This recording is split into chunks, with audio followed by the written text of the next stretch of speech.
नमस्कार। मैं आकाश त्रिपाठी अंकित एक बार पुनः आप सभी का स्वामी विवेकानंद विद्यालय बरुआर हरदोई के आधिकारिक यूट्यूब चैनल विवेकानंद क्लासेस में हार्दिक स्वागत करता हूं। एक बार पुनः 10th बायोलॉजी के अध्याय तृतीय पौधे एवं जंतुओं में प्रजनन के कुछ महत्वपूर्ण प्रश्नों के संकलन के साथ उपस्थित हूं। आइए प्रारंभ किया जाए। आपके सामने पहला सवाल, नर युग्मक और मादा युग्मक के संलग्न को कहते हैं। यहाँ पर आपको बताना है कि नर युग्मक और मादा युग्मक जब आपस में मिलते हैं, मिलने की इस प्रक्रिया को क्या कहते हैं। पहला ऑप्शन है किण्वन, दूसरा ऑप्शन है निषेचन, तीसरा ऑप्शन है अंकुरण और तीसरा ऑप्शन है परागण। तो जो नर और मादा युग्मक के संलयन की प्रक्रिया को हम निषेचन कहते हैं, इसलिए इसका ऑप्शन बी सही हो जाएगा। किण्वन एक प्रकार का अनाक्सी श्वसन होता है जिसमें भोजन के ऑक्सीकरण के फलस्वरूप एथिल अल्कोहल और कम मात्रा में ऊर्जा प्राप्त होती है। अंकुरण बीज से नन्हा पौधा बाहर आने की प्रक्रिया को हम अंकुरण कहते हैं। और परागण पुष्प के परागकोश से परागकणों का निकलकर वर्तिकाग्र तक पहुंचने की क्रिया को हम परागण कहते हैं। और निषेचन में क्या होता है, नर और मादा युग्मक की संलयन की प्रक्रिया को हम निषेचन कहते हैं। तो इसलिए इसका ऑप्शन बी सही हो जाएगा। आगे बढ़ते हैं। किस प्रकार के जनन में जनक के शरीर से कलिका निकलती है। यहाँ पर आपको बताना है कि किस प्रकार के जनन में जो जनक शरीर होता है उसके शरीर से कलिका निकलती है, अर्थात बड निकलता है। यहाँ पर आपको बताना है किस प्रकार के प्रजनन में। पहला ऑप्शन है यहाँ पर मुकुलन, दूसरा ऑप्शन है अपखंडन, तीसरा ऑप्शन है विखंडन और चौथा ऑप्शन है बीजाणु जनन। तो ये चारों विधियां जो हैं, मुकुलन, अपखंडन, विखंडन और बीजाणु जनन, ये अलैंगिक प्रजनन की विधियां हैं।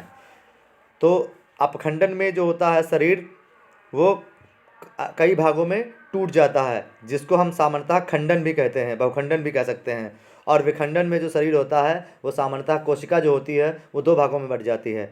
और बीजाणु जनन में जो विशेष प्रकार के बीजाणु उत्पन्न हो जाते हैं कोशिकाओं में, जो नए जीव या बीज पौधे का निर्माण करते हैं। और मुकुलन जो होता है जिसको आमतौर पे हम बडिंग कहते हैं, इस प्रक्रिया में जो जनक शरीर होता है उसके ऊपर उभार बन जाते हैं, अर्थात इसका ऑप्शन ए सही हो जाएगा यहाँ पर, कि जो मुकुलन है इस प्रक्रिया में जनक शरीर से कलिका निकलती है। इसको हम बडिंग कहते हैं या बड। इस कलिका को बड कहते हैं और कलिका बाहर आने की क्रिया को बडिंग कहते हैं। आगे बढ़ते हैं।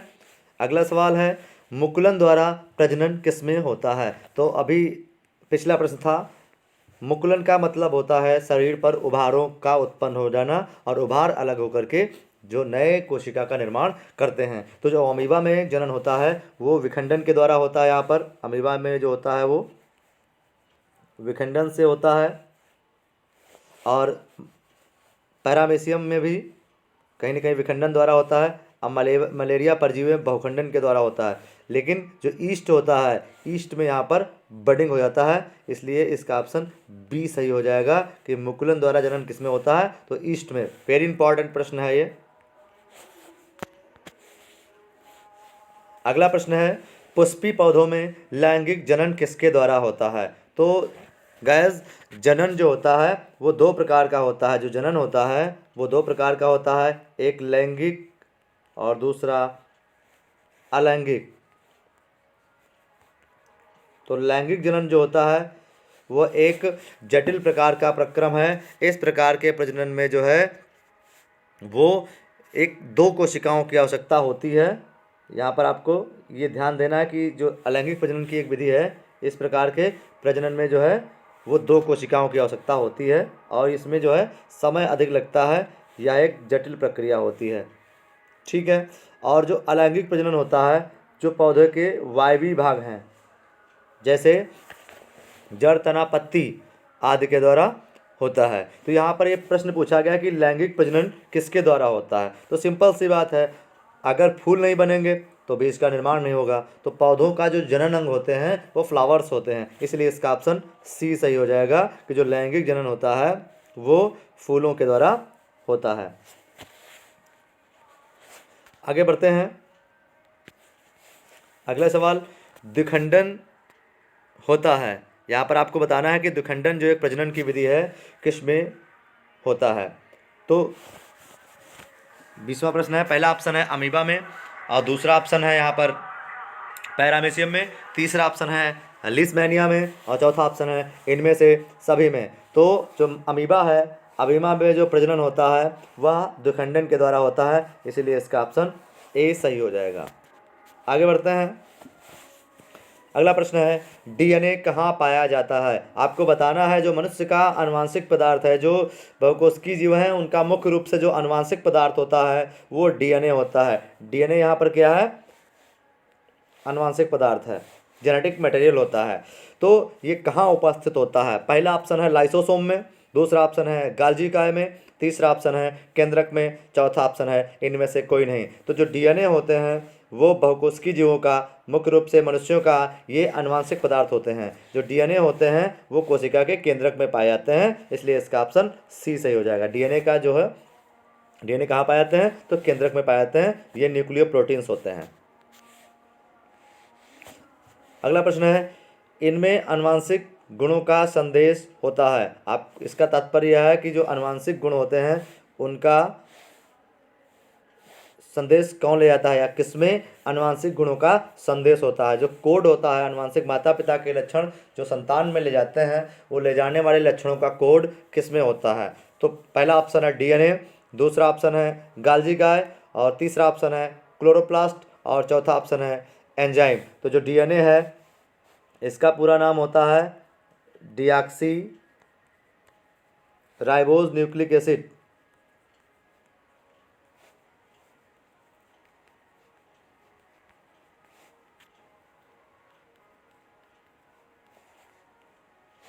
ये जो होता है ये उच्च वर्गीय जीवों का प्रमुख आनुवांशिकी पदार्थ होता है, यही आनुवांशिक लक्षणों को ले जाने का कार्य करता है, इसलिए इसका ऑप्शन ए सही हो जाएगा।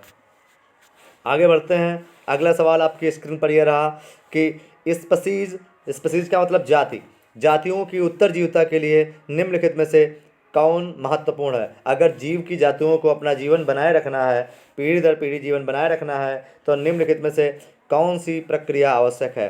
पहला समानता, दूसरा विभिन्नता, तीसरा ऑप्शन है समष्टि, और चौथा ऑप्शन है इनमें से कोई नहीं। तो इस जो जातियों की उत्तरजीविता के लिए यहाँ पर विभिन्नता, समय के साथ जो बदलाव होता है वो बहुत ही आवश्यक है। विभिन्नता, समय के साथ बदलाव, इसलिए इसका ऑप्शन बी सही हो जाएगा कि जातियों की उत्तरजीविता के लिए महत्वपूर्ण क्या है। स्पीसीज का मतलब है जातियाँ, तो इसका ऑप्शन हो जाएगा विभिन्नता। आगे बढ़ते हैं।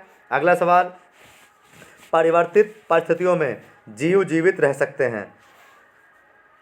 ये जो मौसम बदल रहा है, पर्यावरण बदलता है, वातावरण में जो बदलाव आता है, ऐसी परिस्थितियों में कौन से जीव जीवित रह सकते हैं। तो यहाँ पर पहला ऑप्शन है समष्टि द्वारा, दूसरा ऑप्शन है प्रतिकूलन द्वारा, तीसरा ऑप्शन है अनुकूलन द्वारा, और चौथा ऑप्शन है इनमें से सभी। तो बदलते हुए समय के साथ जो जीव अपने आप को वातावरण के अनुकूल नहीं ढालते हैं उनका विनाश हो जाता है। जैसे कि डायनासोर की विलुप्ति का कारण यही था कि वो अपने आप को बदलते हुए पर्यावरण के अनुसार नहीं बदल पाए। तो जीवों के द्वारा अपने शरीर को वातावरण में ढालने की क्रिया को हम अनुकूलन कहते हैं, इसलिए इसका ऑप्शन सी हो जाएगा, सही हो जाएगा कि जो परिवर्तित परिस्थितियों में जीव जीवित कब रह सकते हैं, अनुकूलन के द्वारा। अगर वो अपने आप को वातावरण के अनुकूल नहीं ढाल पाते हैं तो उनका जो वंश है, उनकी जो प्रजाति है, स्पीसीज है, वो समाप्त हो जाएगी। आगे बढ़ते हैं। अगला प्रश्न है, बहुखंडन द्वारा जनन होता है। यहाँ पर बताना है कि निम्नलिखित में से कौन से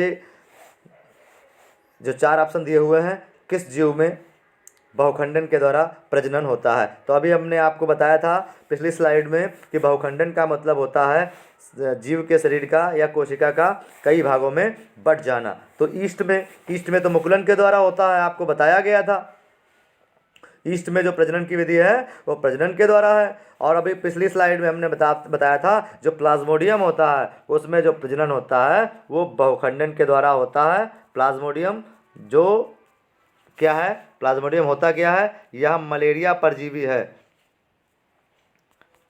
जो मलेरिया फैलाने का कार्य करता है वो प्लाज्मोडियम नाम का जो प्रोटोजोआ होता है वही करता है। जब प्लाज्मोडियम मलेरिया परजीवी हमारे शरीर में प्रवेश कर जाता है तो हम लोग जो है वो मलेरिया रोग से पीड़ित हो जाते हैं। इसीलिए जो बहुखंडन होता है वो प्लाज्मोडियम में होता है। इसीलिए इसका ऑप्शन बी सही हो जाएगा कि बहुखंडन द्वारा जनन किसमें होता है, प्लाज्मोडियम में होता है। आगे बढ़ते हैं, द्विखंडन द्वारा जनन होता है। यहाँ पर आपको ये बताना है कि कौन से जीव में द्विखंडन के द्वारा जनन होता है। पहला ऑप्शन है अमीबा में, दूसरा ऑप्शन है लेशमानिया में, और तीसरा ऑप्शन है ईस्ट में, और चौथा ऑप्शन है ए और बी में, मतलब अमीबा और ईस्ट में, अमीबा और लेशमानिया में। तो ईस्ट जो होता है, ईस्ट में जो प्रजनन होता है वो मुकुलन के द्वारा होता है, ठीक है। और अमीबा और लेशमानिया जो होता है उसमें द्विखंडन होता है। तो इसीलिए इसका ऑप्शन डी सही हो जाएगा कि ए और बी, अमीबा और लेशमानिया दोनों में जो प्रजनन होता है वो द्विखंडन के द्वारा होता है। आगे 27वां सवाल आपके सामने कि निम्नलिखित में से किसमें अपखंडन, जिसको फ्रेगमेंटेशन भी कहते हैं, फ्रेगमेंटेशन के द्वारा किसमें प्रजनन होता है। तो अपखंडन का मतलब होता है अनेक भागों में बट जाना।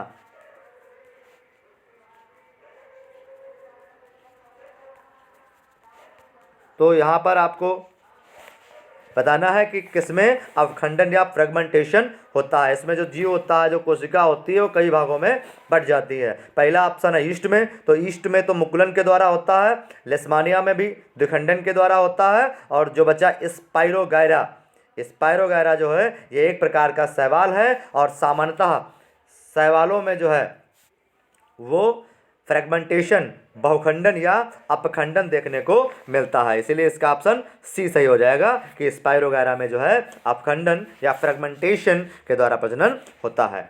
28वां सवाल, अलैंगिक जनन मुकुलन द्वारा होता है। यहाँ पर आपको बताना है कि 4 ऑप्शन दिए हुए हैं किसमें जो है मुकुलन के द्वारा प्रजनन होता है। यहाँ पर पहला ऑप्शन है अमीबा में, दूसरा ऑप्शन है ईस्ट में, तीसरा ऑप्शन है प्लाज्मोडियम में, और चौथा ऑप्शन है लेशमानिया में।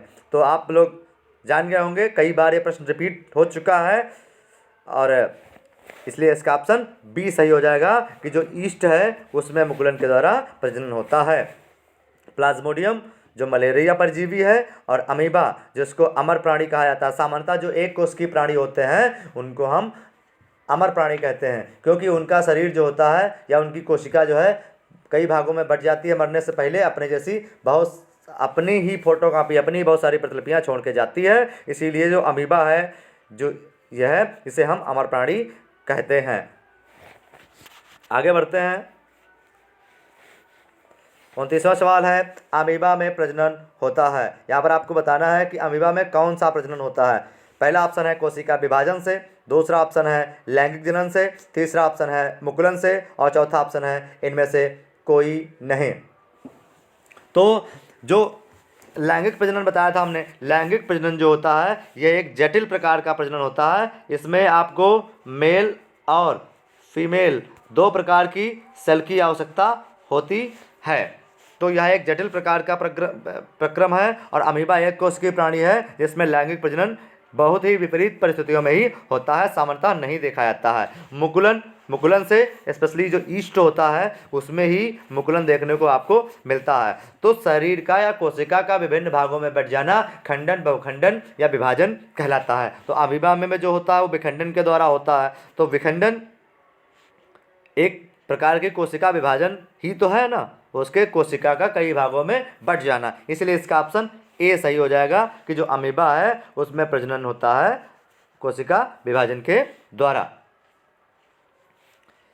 आज का अंतिम प्रश्न आपके सामने कि जिस जीव में नर और मादा जनन अंग दोनों उपस्थित होते हैं उसे क्या कहते हैं। ये आपको बताना है कि जो नर और मादा अगर एक ही जीव में उपस्थित हैं तो इस प्रक्रिया को हम क्या कहेंगे।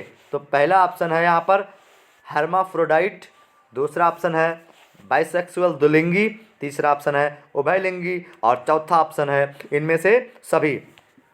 तो हर्माफ्रोडाइट जो है वो इंग्लिश शब्द है, इसका मतलब होता है नर मादा दोनों जीवों का एक ही शरीर में होना या एक ही कोशिका में होना या एक ही पास होना, एक ही पौधे में होना। और द्विलिंगी का भी तात्पर्य होता है कि नर और मादा जननांग दोनों एक ही जीव में उपस्थित होना। और उभयलिंगी का भी तात्पर्य यही होता है कि नर और मादा भाग एक ही पौधे या एक ही पुष्प में उपस्थित होना। तो तीनों शब्द जो हैं हर्माफ्रोडाइट, द्विलिंगी और उभयलिंगी समानार्थी हैं, इनका सबका तात्पर्य एक ही है, इसलिए इसका ऑप्शन डी सही हो जाएगा। यहाँ पर कमेंट करके आप लोग ये बताना ना भूलें आज का सेशन कैसा लगा। आज के लिए 15 प्रश्न थे। अगले संकलन के साथ पुनः कल मिलेंगे आपको। और अगर यह वीडियो आपको आपकी परीक्षा के लिए उपयोगी लगा हो तो कमेंट करके ज़रूर बताएं। वीडियो को लाइक करना न भूलें और इस लिंक को अधिक से अधिक लोगों को शेयर करें ताकि वो भी इस महत्वपूर्ण जानकारी का लाभ उठा सकें। और जिन मित्रों ने अभी तक चैनल को सब्सक्राइब नहीं किया है कृपया सब्सक्राइब करें और वीडियो की नोटिफिकेशन पाने के लिए बेल आइकन ज़रूर दबाएं। और ध्यान दीजिएगा, यदि आपने अभी तक जो विवेकानंद विद्यालय का स्टडी पॉइंट ग्रुप है जिसके माध्यम से आपको नोटिफिकेशन प्राप्त हो जाएंगी इन सभी वीडियोस की, तो व्हाट्सएप नंबर से जुड़ने के लिए 9621727242 नंबर पे मैसेज करें। धन्यवाद, अपना ख्याल रखिएगा, फिर मिलेंगे